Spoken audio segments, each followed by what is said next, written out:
everyone, my name is Saibung Nawan. Our group number is number 6. Today our group would like to present about a dimension and realm of membership. There are 5 content and each of our group going to take a responsibility to take each topic. For the first topic is about the right and responsibility of citizen life. How we going to take a responsibility to our right. The second topic is about the right and political. We will see that what kind of right we have. Yeah. And the third is national. It's about the citizenship where we belong to something like that. The final one goes to conclusion by Shenjia. Shenjia going to present about a conclusion. Hi, I'm Nong Pan Bao. Today in this video, I'm gonna present about right and responsibilities of citizens. So, in this video, I'm gonna compare two countries, which is Thailand and Burma, to make you more understand on my presentation. There are 3 types of people in a country. They are alliance, denizens, and then citizens. So for alliance, mean that the people, for example, Burmese people went to Thailand for working, for studying, for temporarily, not for for a long time. They are not legal stated. The second one is denizens, mean that the people who want to abroad or other country for over 20 years, maybe for a decade. So they are not full citizen yet, but they are living for a long time. And the third one is citizens. So it's clear, right? Citizens mean that the people who was born there and then who is the citizenship of that country. So let's look at the rights and responsibilities of alliance. So for the rights of alliance, they have the basic human right, such as protections from discriminations and then freedom of regions, and then they have the right to access medical care. And then for the responsibilities, they have to follow and they have to obey the rules of other country. And then they need visa or some kind of permission card to work and then to live in other country. So next one is that the right and responsibilities of denizens people. So for the rights, they have residence, mean that they can live or they can work at the foreign country without no visa, without no any permission card, because they have been living for a long time. And then for the second one is they can employments, mean that they can work any kind of work, so they have permission to work. And the third one is they can own any kind of properties, so they have the right to own. And then for the fourth one is that they can access education and healthcare in those country, in the foreign country. And then for the fifth one is that legal protections, mean that they are safe in those countries, so they don't have to worry about other people can hurt them or some kind of discriminations or some kind of other that can make them hurt. And for the responsibilities, they have to respect the laws and then they have to follow the foreign law. And then the second one is they have to participate in the events or participate in the can be event, can be any kind of community. They have to encourage in those country. And for the third one is environmental protection. So they are living in other country, so they have to take care of the environment. And the third one is they have to pay taxes in those country because they are working at there and then they are living in other countries, so they have to pay taxes. And then finally, citizens have full right, so they have the right to work in national elections, and then they have security, and they can work whatever they want. So for the responsibility, they have to obey the law in their country, and then they need to participate in voting of their country for their country. And then the third one is they have to protect their country by serve in military. And then the fifth one is they have to participate in community. That's it. In my part, our present topic 2 is about access to right and political participation enforcing duty.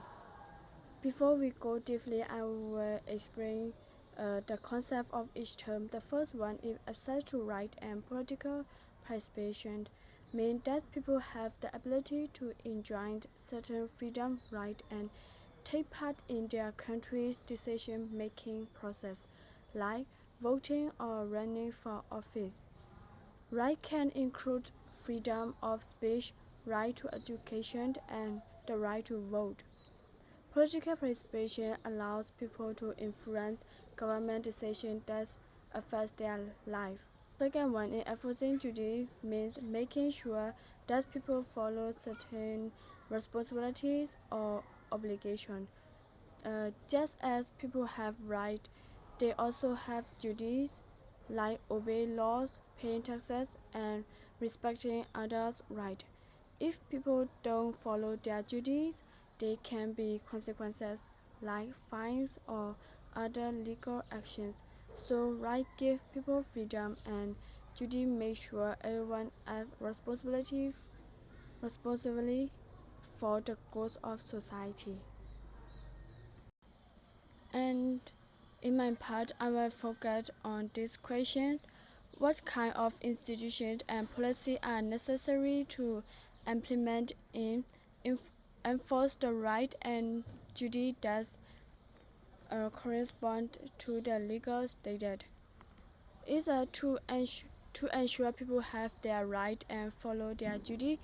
Institutions like court, police, and government office are necessary. These institutions make sure laws are followed and the rights are protected. For example, court help solve disputes if someone's rights are violated, and the police enforce law to keep society safe. Policies are the rules set by the government to guide how rights and duties are applied. For example, voting. Voting laws ensure that people have the right to vote, while tax law makes sure citizens pay their taxes. Both institutions and policy work together to ensure that rights are protected and duties are followed. Example, imagine you live in a country where you have the right to free speech and the duty to pay taxes. Court makes sure your right to speak freely is protected. If someone tries to stop you from speaking, you can go to court and they will help you. Meanwhile, the government creates tax policy with a rule that tells you how much tax you need to pay. If you don't pay taxes, the police can enforce the rule and make sure you follow them. So, court protect your right, and the government and police make sure you follow their duty. So, court protect your right, and the government and police make sure you follow your duties. Hi, I'm Sinon, and I'm going to present about nationality, supranationality, and dual nationality. nationality in the topic of dimension and dream of membership. For the first one, nationality, this means being a legal number citizen of one country. For example, if you are born in Japan and have Japanese nationality, you belong to Japan and you get right like working in that country. For the supranationality, this means being part of a group of country, not just one. For example, if you are a citizen of a European Union country like France, you can live and work in any other in European Union country. You get right across all those countries, not just your own. For the dual nationality, this means being a citizen of two countries at the same time. For example, you could be both Canadian and British. You get right in both countries, like the ability to live and work there. In the main question in the topic is, when should someone be allowed to live two nationality and how does it help them keep tied to both countries? The answer is, someone should be allowed to have two nationality. They live in or have connection to live two different countries.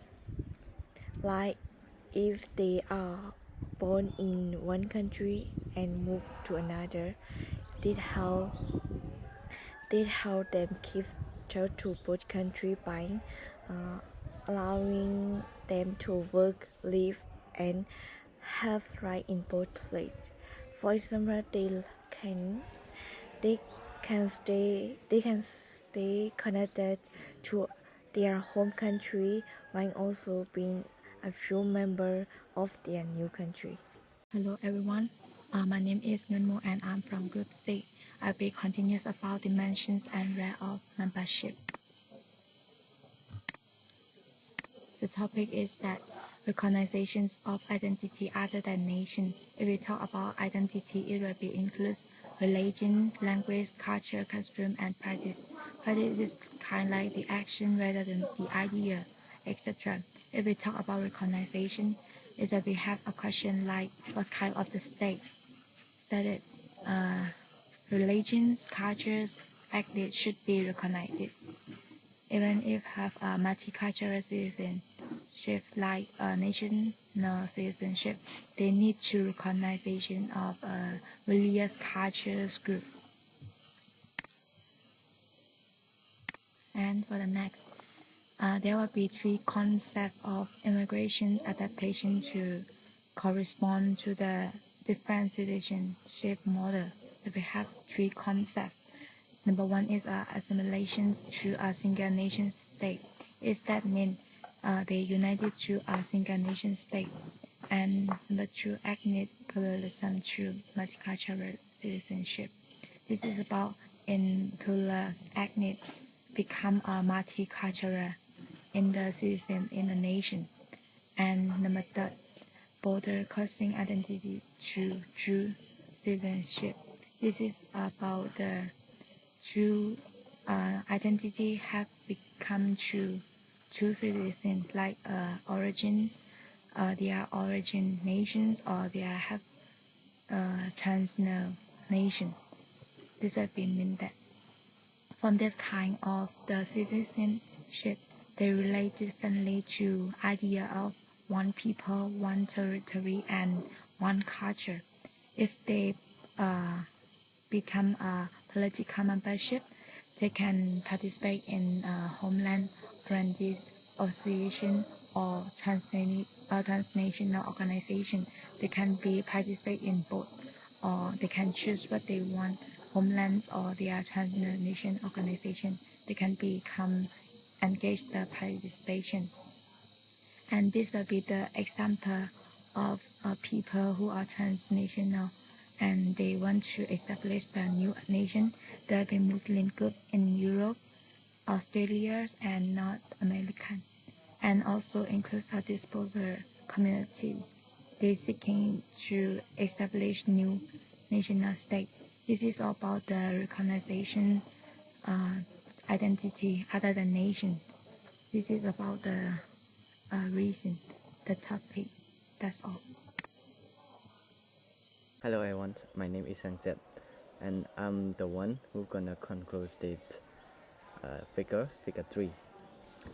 And the figure explains that citizenship has different aspects, focusing on how people are connected to the state and what it means to be a citizen. And additionally, citizenship today covers many areas. It includes the rights and the duty that citizens have, and their ability to participate in politics and respect for the different identities like religions, language, and culture. And people can belong to one country more than once, or even larger groups of countries. As the world becomes more connected and diverse, citizenship is about more than just being a member of a nation. It is about recognizing and including all parts of personal identities. And this is all of our presentations, and thank you.